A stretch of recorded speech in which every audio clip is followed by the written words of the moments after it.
Mutiara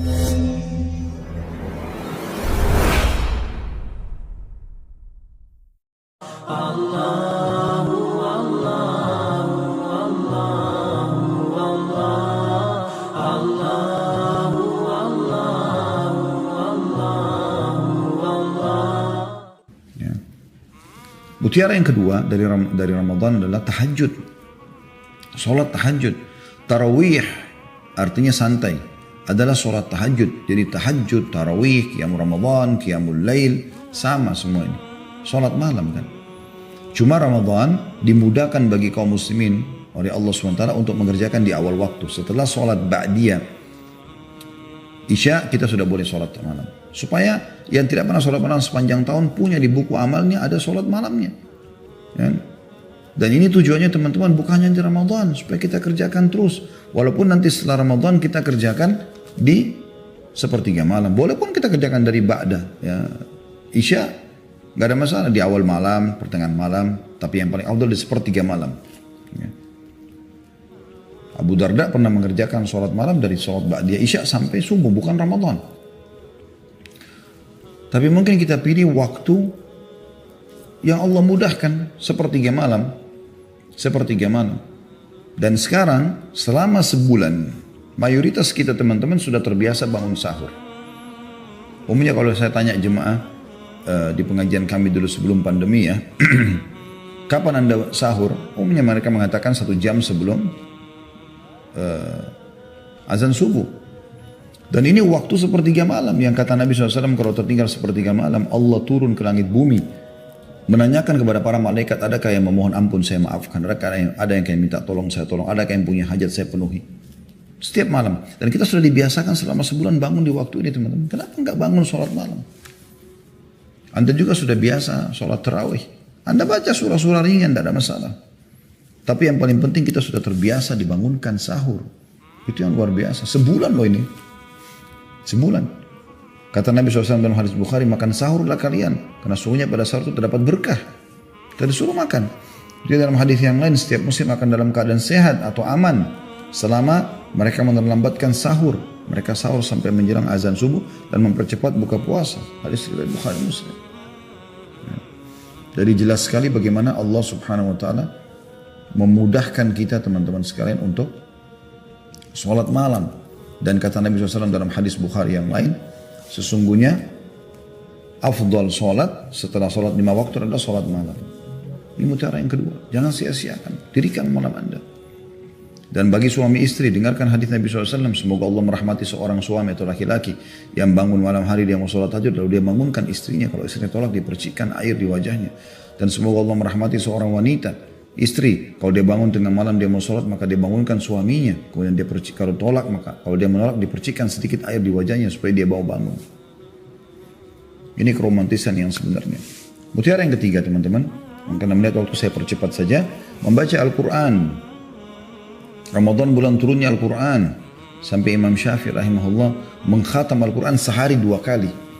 Ini luar biasa gitu. Saya coba praktikin teman-teman, ini betul-betul selain taufik dari Allah Subhanahu Wa Taala dulu, tidak bisa kalau tanpa taufik Allah berikan sesuatu yang bisa membuat dia melakukannya.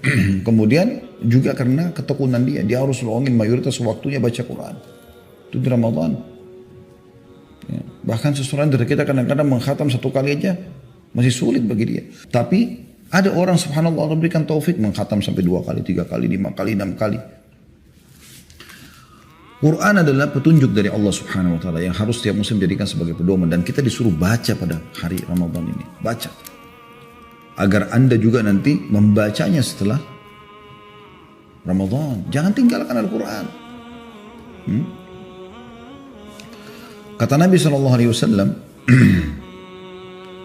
di dalam sebuah hadis yang sahih, sesungguhnya puasa dan Al-Quran akan menolong seseorang pada hari kiamat. Puasa akan mengatakan, ya Allah sesungguhnya aku telah menahannya dari lapar dan haus di siang hari. Quran akan mengatakan, aku telah menghalanginya dari tidur pada malam hari. Maka izinkanlah kami menolong orang ini, lalu Allah pun mengizinkan keduanya.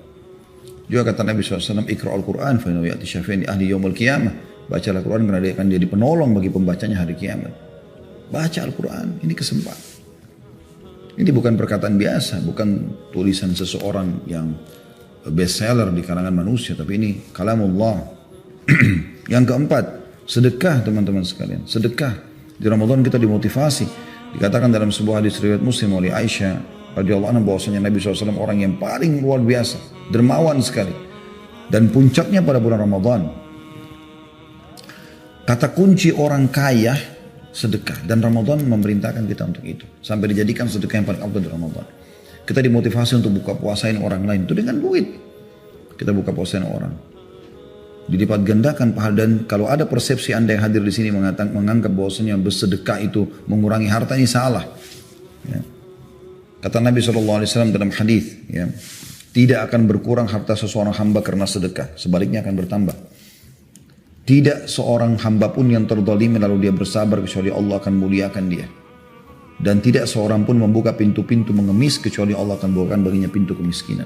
Hadis riwayat Tirmidzi dan juga Ahmad. Kata kunci kekayaan adalah sedekah. Anda bisa kembali ke tema kami karena ini cukup panjang. Judulnya keajaiban sedekah. Luar biasa ini sedekah. Apapun masalah Anda bisa selesaikan dengan sedekah, insya Allah. Anda punya penyakit menular, Anda punya permasalahan yang belum selesai, cari orang miskin sedekah. Niatkan ini untuk Allah, selesaikan permasalahan Anda. Kemudian yang kelima teman-teman, mutiara Ramadan adalah pembentukan akhlak yang mulia, karakter yang mulia. Ya. Dan ini tujuan Nabi SAW diutus. Ya. Beliau mengatakan innama bu'itsu liutammima makarimal akhlak, hadis riwayat Ahmad. Saya diperintahkan atau saya diutus untuk menyempurnakan akhlak atau karakter-karakter yang baik. Dan beliau mengatakan tentang Ramadan, ya, as-sawmu junnah, dalam hadis Bukhari. Puasa itu adalah perisai. Dalam riwayat dan kajunnati ahadikum minal qital. Seperti perisai seseorang dari kalian pada saat dikacam peperangan. Fa idza kana yawm shawmi ahadikum, kalau kalian sedang puasa supaya bisa menjadikan puasa sebagai, ya, tameng dari api neraka. Fala yarfuth, jangan dia mengucapkan kalimat syahwat kepada selain pasangan halalnya, bukan pada istri, bukan pada suami. Cinta, sayang, rindu, nggak boleh diucapin lagi puasa. Wala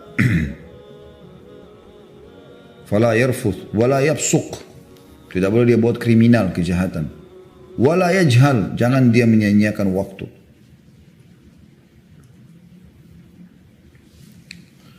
Fa in sabbahu ahadun aw qatala falyaqul inni imru'un sha'im, dan kalau seandainya ada yang mengajak dia bertengkar atau ribut, maka dia mengatakan saya sedang ikuti program puasa. Lihat bagaimana teman-teman, kita jauhi kalimat rafath. Semua kata-kata yang syahwat yang bukan pada tempatnya. Kemudian juga, ya, perbuatan kriminal. Semua jenis kriminal. Kemudian juga hal yang sia-sia. Bahkan kalau kita sedang diajak bertengkar, ribut, kita katakan saya sedang puasa. Itu luar biasa itu.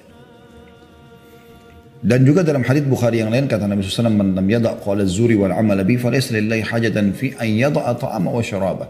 Siapa tidak meninggalkan perkataan dusta, terus saja selalu dusta, maka tidak ada hajat Allah menilai lapar dan haus dari puasanya. Artinya tidak boleh dusta, jujur. Kita sebulan dilatih untuk jujur. Bukankah ini pembentukan karakter yang luar biasa teman-teman sekalian? Ini luar biasa. Dan ketahuilah teman-teman, Ramadan melatih kita untuk menjadi orang lebih baik, lebih dermawan, lebih santun, lebih pemaaf, lebih semua yang tadi saya bilang di awal, kita lebih lunak. Sebaiknya kita meninggalkan semua kesalahan, karena kita takut puasa kita batal, jadi kita sedang dilatih. Terbentuk akhlak yang mulia. Perhatikan sabda Nabi SAW riwayat Muslim, tidak ada sesuatu yang lebih berat di timbangan amal seorang hamba hari kiamat dibandingkan akhlak yang mulia. Dan kita sedang dibentuk untuk itu selama Ramadan. Ini luar biasa teman-teman. Ini mutiara-mutiara yang sangat mahal dari bulan Ramadan. Sisanya tentu ada mutiara-mutiara yang lain ya, yang mungkin kalau kita mau tambahkan. Yang keenam misalnya banyak berzikir, ya, kepada Allah Subhanahu Wa Taala, zikir pagi petang, ya, mengingat Allah Subhanahu Wa Taala, karena kita sedang puasa sedang dilatih berzikir kan. Ya, dan Allah mengatakan fadhkuruni azkurkum, ingatlah aku maka aku ingat kepadamu. Ya, mutiara yang ketujuh berdoa. Nah, kita dilatih Ramadan, dinyatakan ada doa mustajab agar kita biasa berkeluh kesah, manja dengan Tuhan kita. Ini mutiara juga. Allah